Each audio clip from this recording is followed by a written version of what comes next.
What's going on, folks? Connor, Rock Pokemon here with another Market Monday. We're going to kick it off with another monthly PSA update as I crack my sparkling water. So, we're going to keep this one pretty concise, factual, straight to the point. So, if you look at PSA, Value TCG is 99% complete with December of 2020, which means we are essentially done grading all of the cards submitted to PSA in 2020. Pretty amazing. Didn't think we would get there this quick. They really made some big leaps and bounds over the past 4 to 6 weeks. So kudos to PSA, really ripping through those.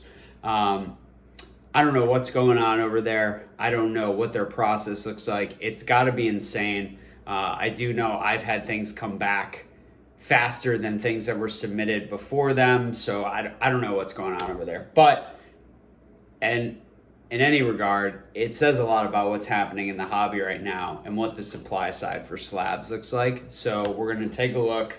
As you know, got the data, ran through it so you don't have to.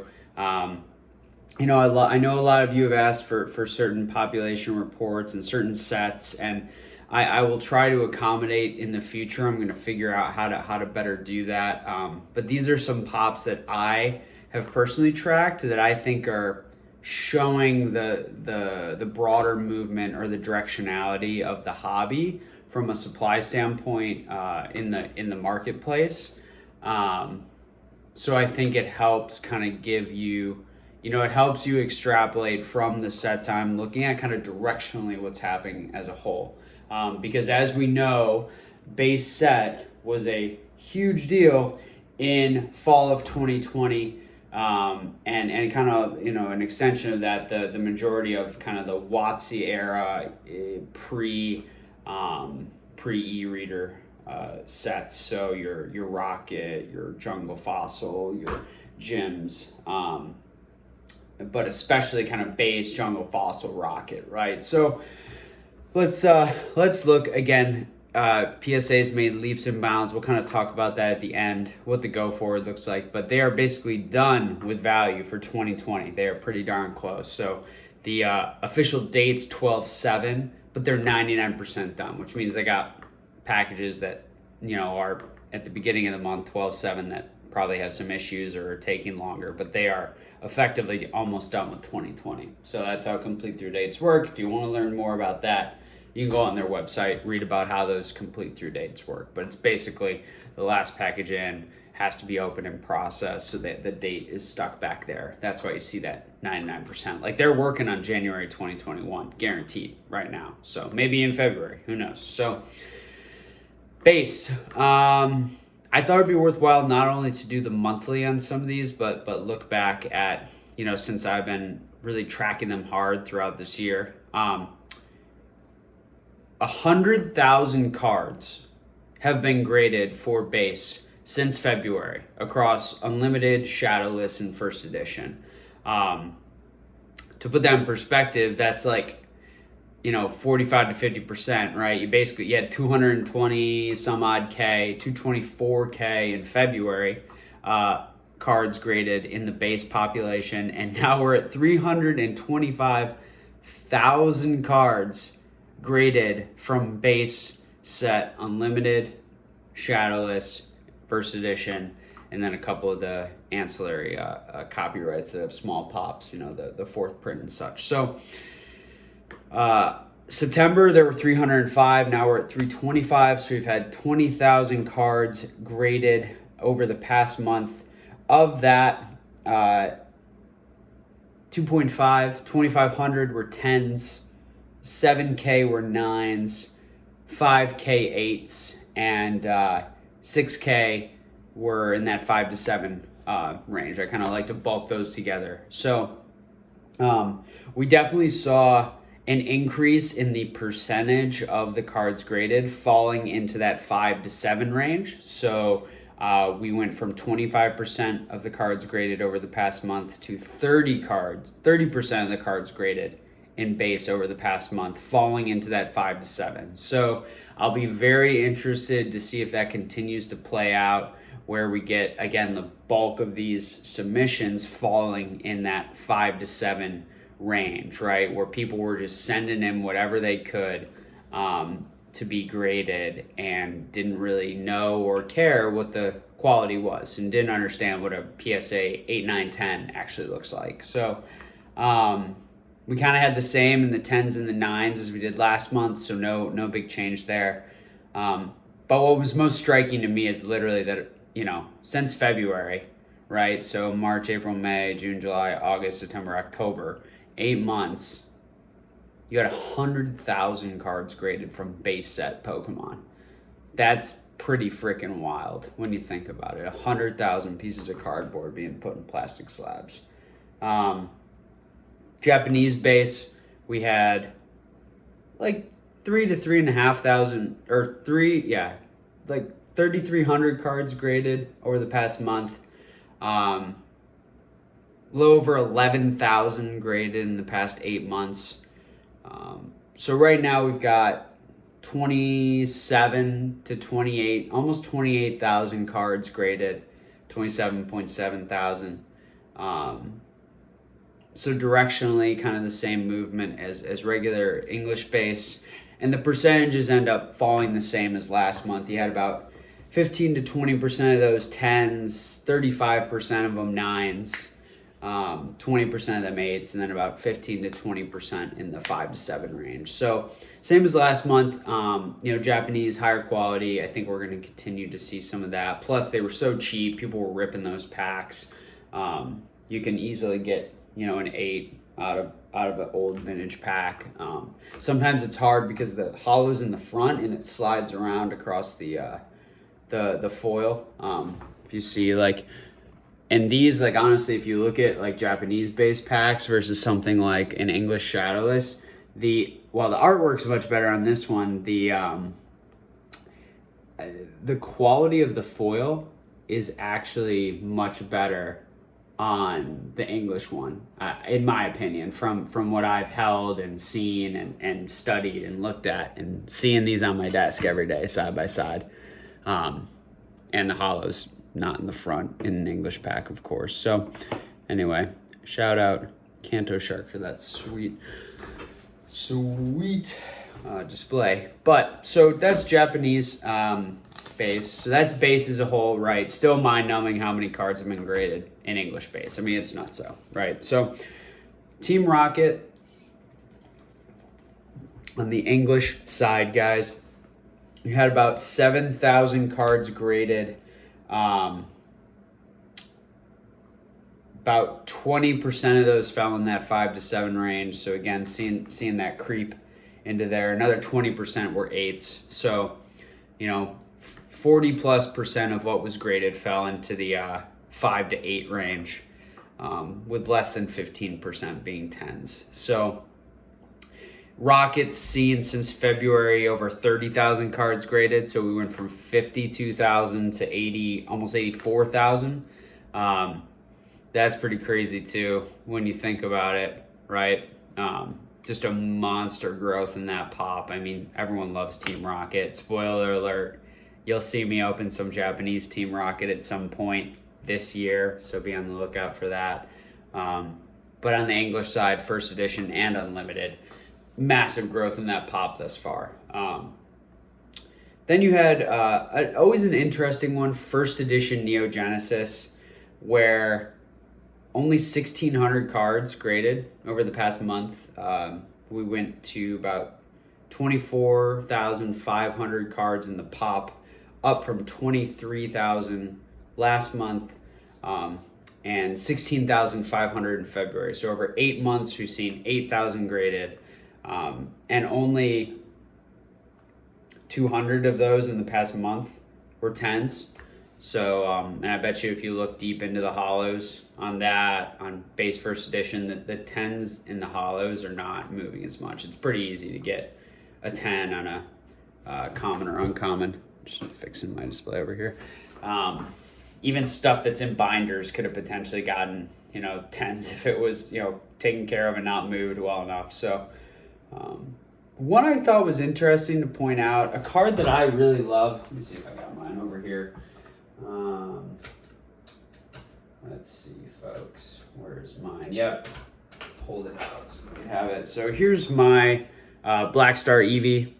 Absolutely love this card. Also, mine has a nice swirl. As you guys know, swirls get girls. I don't know if you can see it, but it's right in front of its face. Little Eevee. I think of Eevee as a girl, but could be wrong. It's just really cool because it's got the blue, the red, and the yellow. Flareon, Jolteon, Vaporeon, the stones, the original 3. This card's, there's a ton of 9s, right? So I would not recommend overpaying for this card. I got mine for like less than $50, I think. So this guy is a stunner, and I love it. But if you look at the pops, it's basically 1.5x. So there were like 1,600 in February, and now there's 2,400 of this card graded. You went from 679s to 899s. So, 200 and some odd, 220 of these extra added in a 9. I'm convinced there's stacks of these still, that people have tons of them raw. The Black Star promos are interesting. There's just so many of them, in my opinion, out there, especially like something like the Birds Trio or Togepi, or people are gonna get mad at how I pronounce that, but whatever. The Marill, what else is in Black Star? A couple other common ones, Pikachu, a couple other ones, but the 10s, what's really interesting is how hard they are to get, and I think part of it is the holo grading is very difficult on this. There's so much holo. It has the different colors. They are notorious for print lines. Mine looks pretty darn good, to be honest. There's a little bit of corner wear on the back that I think's why this got a 9, and also it's no, the centering's pretty good now that I think about it. Maybe a little off from the left, but one of Himeno's finest, but just a really hard card to get a 10 in, like when we look at populations. So to give you guys perspective, there were 15 10s in February, and only 5 have been added, right? So 5 out of 800 cards, right? 5 got 10s. So that's something where, like, you think about, like, 9s are selling for, like, far too much, but, like, if you can get a 10 or find a 10 and get a deal on it, that's, I mean, they're astronomical right now, but just saying, like, it's one of those ones where, like, everyone's going to have a 9, and then there's, like, this tight core of 10s, and people who are Black Star promo, set collectors, right, who want all the Black Stars in 10s, this is one of the hardest ones to get, for sure, hands down. So, just wanted to point that out when you're thinking about how pops grow on cards you like. Be wary that some cards you're just going to continue to explode the 8-9 population, right? We talk about the 5 to 7 and the crap down there, but the 9 population on certain cards, as a 9 collector, I know this, can grow exponentially. We've seen it in Japanese. We saw it in Japanese Zards. Base moved a lot in 9s over the past months. Can't remember the exact numbers right off the top of my head, but significant. And speaking of Zard, let's end with Hidden Fates and Evo. So Hidden Fates, we added like 13,000 cards to the population, so we're closing in on 100,000 Hidden Fates cards graded. Only a couple hundred extra Zards graded over the last month, but we actually saw a little bit of a slowdown in Hidden Fates. We had 9,000 graded, 9 to 10,000 graded total in the past month, and that was less than last month. I think it was like 12 or 13. And the Zard, added 100 each maybe in the 9-10 range, and like 250 of them total. So just getting a lot of Hidden Fates And that's the full art Zard. So that guy. And then Evo for the base regular hollow Zard and Evo. Went from 14,900 to 16,100. So like 1,200 of those were graded over the past month. 1,200 Evo Zards in the past month. I mean, that's hilarious. That was more than 10% of everything that was graded. So 11,000 cards were graded in the past month from Evo, and that's stepping up. Last month, so August to September, it was maybe 8,000 or 9,000 Evo cards. So we're seeing those pops to pick up because people started sending them late in 2020 and a bunch in early 2021. So those are the pops I looked at this round. If you guys ever want certain ones, I pull, because I don't trust some of the data out there, so I pull monthly for myself. Base, Rocket, Neogen, the Black Star promos, Southern Islands, and any of these that apply, they're in Japanese and English. Hidden Fates, Evo, all the Japanese gym decks, because I'm really curious at those low pop hollow trainers. You guys know I love those. And a handful more. I just print a PDF, the PSA page. I don't do anything crazy. It takes me 5 to 10 minutes once a month. So, and then I review them, and that's how I get this data. So, what are our takeaways? As we know, there are approximately 1 million cards that were submitted to PSA in Q1. So that's the slug that they are now dealing with. If they're still doing 35,000 cards a day, and Pokemon's 20% of that, as we've kind of seen from some of these data analytics pages that presume it's about 20%, that means that would be about 7,000 Pokemon cards a day out of that 35,000. So if you extrapolate that out, that's 140 to 145 days. So it's 23 to 29 weeks left, right? So if you think about it, you got at least 6 months of backlog left, which is still tracking with where we thought. Somewhere in June they might get out of this. June of next year on the higher end. On the lower end, it could be like April, May, because I think it's probably closer to that, like 29 weeks. So if you look at that and extrapolate that out, that's about 7 months from now. So you basically take, maybe May if we're lucky. So maybe by May, maybe June. Could be earlier, could be April. To put in perspective, last month there were when we looked at this last, there were 180 days of backlog left. So they're certainly moving at a good clip. What can we say? Basically, 2 big takeaways from this, I think. One, base is exploding still. Kind of crazy. Interesting to continue to watch that. The only cards I own from base and slabs are shadowless, and it's just a small amount.